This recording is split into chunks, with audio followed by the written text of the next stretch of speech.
culturelle du Cameroun adore bien cette ambiance vu qu'elle accompagne les artistes au quotidien. Elle les rend célèbres, elle les accompagne dans toutes leurs différentes activités. Mais aujourd'hui, elle vient nous parler d'un super beau projet, celui-là qui met à l'honneur les journalistes, les animateurs également. C'est le Grand Prix Francophilie des médias, dont il y a la possibilité de souscrire dès maintenant, parce que d'ici quelques jours, ça ne sera plus possible. Avec la chorale Le Cœur des Piccoli, on l'acclame bien fort. Voilà, Laurentine, on t'appelle affectueusement la mater. Pourtant, tu as l'air d'avoir 18 ans. Vous me vieillissez, mais j'adore. Je te dis bonjour et bienvenue. Merci beaucoup, Dorette. Bonjour à toute la team de Nous Chez Vous. Je suis chez moi. Bonjour à toute la team de Canal 2 également. Bonsoir. Bonjour à tous les téléspectateurs. Ça fait plaisir de te savoir chez toi, parce que chez toi, c'est chez nous, c'est chez toi. Alors, qu'en est-il de ce magnifique projet? Parce que il y a plusieurs mois de cela, plusieurs journalistes ont remporté des prix. Mais là, vous revenez avec le Grand Prix Francophilie des médias. Les candidatures sont encore ouvertes. Oui, tout à fait. En fait, il faut peut-être préciser que c'est la deuxième édition. Nous Oui. avons lancé le Grand Prix Francophilie des médias l'année dernière à l'occasion de Le 26 juillet. Ouais. À l'occasion de la célébration des 50 ans de la francophonie. Mais c'était juste une entrée en matière pour nous.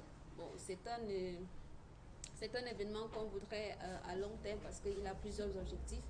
Et depuis le 26 juillet dernier, effectivement, nous avons ouvert les candidatures pour la deuxième édition. Mais là, on aimerait tellement savoir, parce que 26 juillet, nous sommes rendus au 12 août.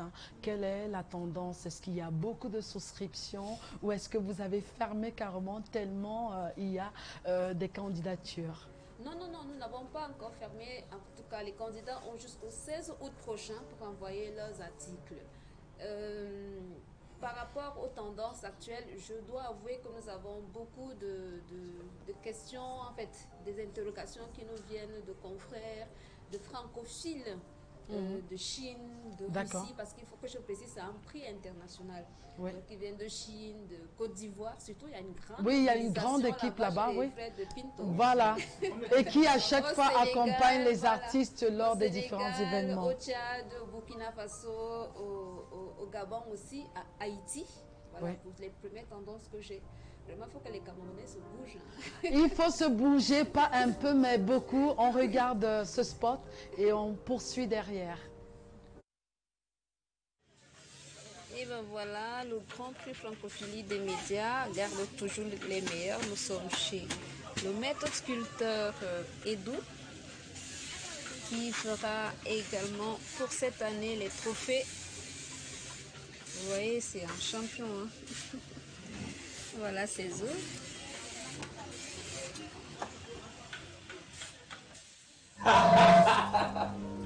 Voilà, nous sommes... on va faire plein de bisous à Derrick Amougou, voilà, tout en disant que vous avez remarqué les différents trophées. En fait, ce ne sont pas les différents trophées. Oui. Peut-être que pour parler des préparatifs, Oui. les trophées sont déjà en fabrication. Oui. Chez l'un des meilleurs dans le domaine ici au Cameroun, Maître Edou.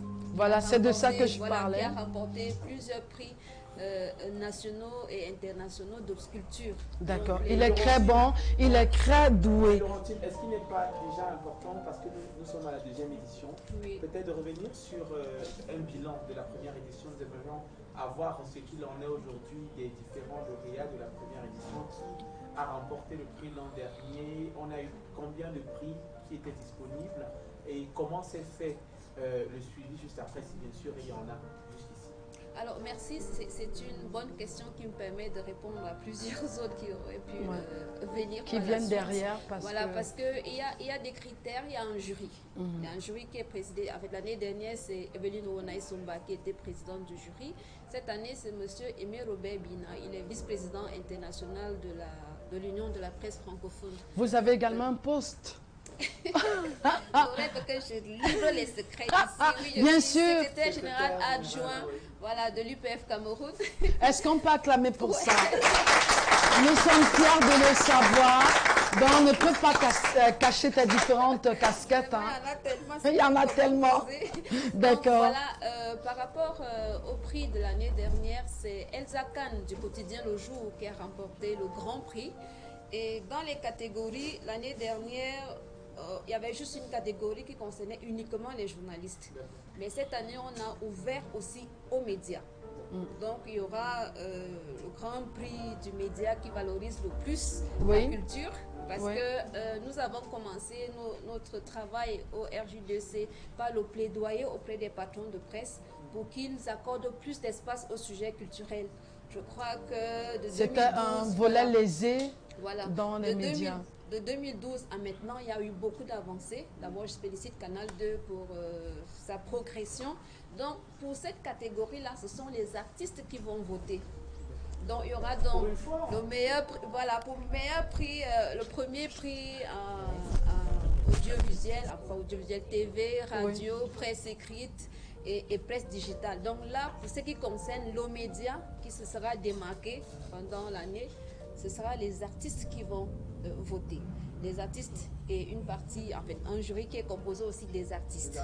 Donc qui vont voter. Est la présidente de ce jury-là. Concernant donc les journalistes, donc le jury est composé de Aimé Robert-Bina, comme je l'ai dit tantôt, qui est président du jury. Voilà, qui est un ancien de Canal 2. Yves Atanga, qui est rédacteur en chef de Cameroun Tribune. Dorothée Danodjo-Fouba, qui est représentante de Mozilla au Cameroun, elle est web journaliste. Et Monsieur Serge Pout, qui est critique culturel. Du côté de la CRTV. Au poste national. Donc, on a pris un jury de compétences effectives, avérées, crédibles et non corruptibles. Oui, bien sûr. Voilà. On a l'impression de voir, parce que c'est un concours qui se veut très intellectuel, on va le dire. C'est journaliste. Oui, donc on va dire, est-ce que ça s'annonce bien niveau journaliste? Est-ce que les journalistes prennent bien la chose? Est-ce que ça s'annonce bien? C'est ce qu'elle expliquait tantôt avec le Burkina qui se bouscule, la Côte d'Ivoire. Parce qu'en fait, pour une fois, quand on les met aussi en exergue quelque part, parce que très souvent, c'est nous qui mettons les autres en lumière. Donc maintenant, c'est aux journalistes aussi de montrer, en fait, de monter. Alors, Laurentine, nous avons... vas-y, d'accord. Donc, nous cherchons vraiment la qualité. Nous recherchons la qualité et ça fait partie des éléments sur lesquels le jury va travailler. Donc, il faut avoir une qualité rédactionnelle impeccable. Il faut respecter les calibrages. Donc, je précise, pour la presse écrite, c'est 5000 signes. Pour la presse digitale, c'est 3000 signes. Pour la TV et la radio, c'est des documents de 3 minutes. Originalité de l'angle choisi, qualité rédactionnelle, respect du calibrage. Le thème cette année est basé sur l'intégration internationale. Donc il faudra que ceux qui vont compétir nous ramènent vraiment tous comment la langue sert de moyen d'intégration au niveau des échanges entre les communautés. Voilà. Et là, Laurentine, avant de te laisser partir, on va revenir sur la grande cérémonie de remise des prix qui aura lieu le 4 septembre prochain. Donc, à quel niveau on peut situer les préparatifs? Alors, les préparatifs vont bon train. Les annonceurs se bousculent. Déjà, je voudrais vraiment remercier la direction générale de Canal 2 qui nous a répondu favorablement en un temps record. Parmi tous ceux que nous avons contactés, c'était les premiers vraiment. Bravo Canal 2. Merci pour cet accompagnement. D'ailleurs, je profite, c'est pour ça que je suis là aujourd'hui. Surtout que on va également saluer Joyce Fotso qui fait partie de cette association des journalistes culturels du Cameroun. Moi également, je fais partie de cette association. Et pour une fois, c'est beau de mettre les journalistes en avant parce que d'habitude, ce sont les journalistes qui accompagnent, qui fabriquent ces stars-là, mais ils sont toujours derrière. Il est temps donc que les journalistes sortent du back-office pour qu'on voit qui sont les vrais faiseurs de stars. D'accord. donc, les préparatifs vont bon train, comme je le disais. Donc, on a des réunions aussi avec des institutions gouvernementales qui voudraient nous accompagner. Le ministère des Arts et de la Culture. Voilà, le MINREX. L'UNESCO. Voilà, l'UNESCO, le MINCOM. Il y a même la francophonie. Bon, pour peut-être parler des parrains officiels, nous avons l'ambassade de France. D'accord. Voilà, qui parraine l'événement. Et aussi parmi le parrain professionnel de cette édition, c'est M. Alain Bélibi. Alain Bélibi, le patriarche. On ne peut pas parler du journalisme sans parler de lui. Alors, on va vous laisser partir. Peut-être un mot de fin. Qu'est-ce qu'on retient en quelques mots, en quelques secondes, et à la clé, un numéro de téléphone pour pouvoir continuer à s'inscrire.